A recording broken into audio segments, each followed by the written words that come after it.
Hi guys, welcome back to my channel. If you're new here, welcome. Make sure to subscribe and also to turn on the notification bell so you can get notified whenever I put up a new video. Okay, so today's video I am going to be talking to you guys about some of the resources that I used on my self-taught journey. If you may not know, I taught myself UX design. I'm a self-taught UX designer, and I've got quite a few questions asking me some of the things that I did, some of the resources that I used, and so I'm going to be sharing some of them with you, the ones that I remember at least. Okay, all right, let's get into it. And these are in no particular order. So one of the biggest resources for sure is YouTube, right? Because there's lots of UX designers on here that are sharing their journey and their stories and what they did to get them here. So that was my biggest resource, researching what a UX designer does and what you need to do and know to become one. So YouTube, for sure, I spent lots of hours listening to people who are in the field, people who are, who took a similar journey, or people who taught themselves, people who went to boot camp, all that stuff, just so I could get a general sense of what I wanted to do. So for sure, YouTube channels like mine are very helpful and very informative when, you want to start your UX design journey. The second resource that I used that is also here on YouTube, but I wanted to highlight specifically, was this YouTuber called Daniel Scott. I will link it here. And I learned how to use Adobe XD through his course. So I took his course. I took the free version. He does have a paid version on his website that you can go through for extra projects and whatnot. But I did take the free course on YouTube, and yeah, that was very helpful. That's where I learned how to use Adobe XD. And so it's a very helpful course. It teaches you, what the essentials are and what you really need to know to thrive. And it gives you like the very, good basics that you need to know. And after you become, quite familiar with the application, then you can go ahead and learn all the extra stuff that, comes with it. But it was a very good course for me, and that's what I took to learn how to, use Adobe XD, and also how to build UI. So it gives you more than just teaching you how to use the software. It goes into a lot more, which does have to do with the UX design industry. So check it out. The next resource that I used is Udemy. I know if you're in the tech space right now, you've probably heard of Udemy. It is an online platform where you can learn, take courses for free, paid, lots of different courses. And so I use that as well. I know specifically one of the biggest things that I used that platform for was to learn the basics of HTML and CSS, which I would recommend you do as a designer, but you don't need it. If you have it, I think with the way that the industry is going right now, if you have that skill, it will only help you out, and it would never be a waste of time.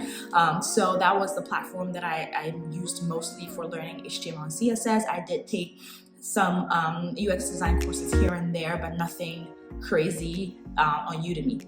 Yeah, but it is a resource that you can use for lots of classes and courses, great ones for UX design. Another resource that I had was my friend who is a software engineer. He had this book that he used to study how to design his own app. Yes, and he did a phenomenal job. So he sent me a copy of the book via PDF, and I learned a lot more from that book as well. And I will put the title here if you want to check it out. Great. That one deals mostly with UI, but it does also give you some insight as to specific things as to why you make certain decisions as a UX designer, why contrast is important, like those kind of things. Like it gives you a behind the scenes, or more like the thought process behind that and why it's important. So it's not just strictly UI, it does go into a little bit of UX, but for the majority of it, it's teaching you the good practices of user interface. The next resource that I used was other people's portfolios. So once I come across a UX designer on YouTube that I really like, or I would love to see their project, they have their websites and their portfolios, I go ahead and check it out, and I read through it. I try to see how they formatted their case study, and that gave me a lot of insight as to how I wanted to format mine, what was essential, what was important to include in my case study, how to present it. So that was very helpful. Looking at different, case studies lets you narrow down the things that are very, very important and like must-haves, and then some of the other things are kind of like extra, or depending on the specific project, you might necessarily need something, or you might not necessarily need certain aspects, or certain things are not necessarily important to display in the case study. So that was a very big resource for me, looking at other people's portfolio. And I know it was helpful for me, but sometimes you can't always find people's portfolio links or readily available. That's why I have made mine available, and so you can always look at mine. I want people to be able to see it. If I inspire you and you want inspiration, I have that open for you to look at. So yeah, another resource that I feel like people who are getting new, or people who are new into the game, may not know of is Tech Twitter. Twitter was very helpful to me. I mean, I'm not a Twitter person, so now that I have a job and now that I'm doing things in the field, I don't necessarily use Twitter anymore. But before I got here, I was on Twitter a lot, Twitter Spaces, tech spaces, listening to information, good information that helped me a lot. Like things that you need to know in the industry, things that you need to know during interviews, preparing for interviews, your first 90 days on a job, like all that stuff. There's so many spaces on there that are very helpful. So yeah, Tech Twitter was helpful for me. Other than that, I never really used Twitter for anything. Now I still honestly don't use it, but in the time frame that I needed it, it was very, very helpful. It was a great resource for me. And the last thing that I wanted to say was freelancing. Yes, freelancing was a resource for me, because when I first started freelancing as a web designer, seriously, when I first started as a web designer, of course I had no intentions, or I didn't even think beyond that, one day I would become a UX designer. So I was so thankful that I had that background, having designed a few websites, for a while, and then finally pivoting into UX design.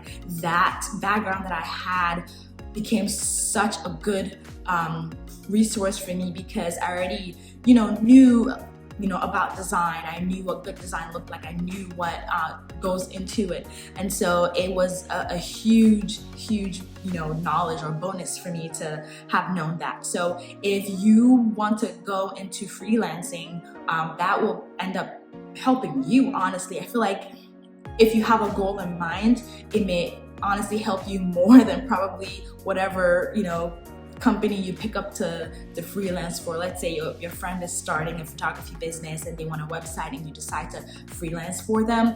In the long run, that will give you the experience you need to land that great job that you've been wanting. And so even if you end up not charging your friend, or not being able to charge something that's substantial, I would say think about the future of where it would get you, or what it will get you, the experience that it is helping you build towards your career. All right. Okay guys, I hope this was informative. If you have any more questions, let me know in the comment section below, and I'll be glad to answer them. But yeah, until then, see you guys in my next video.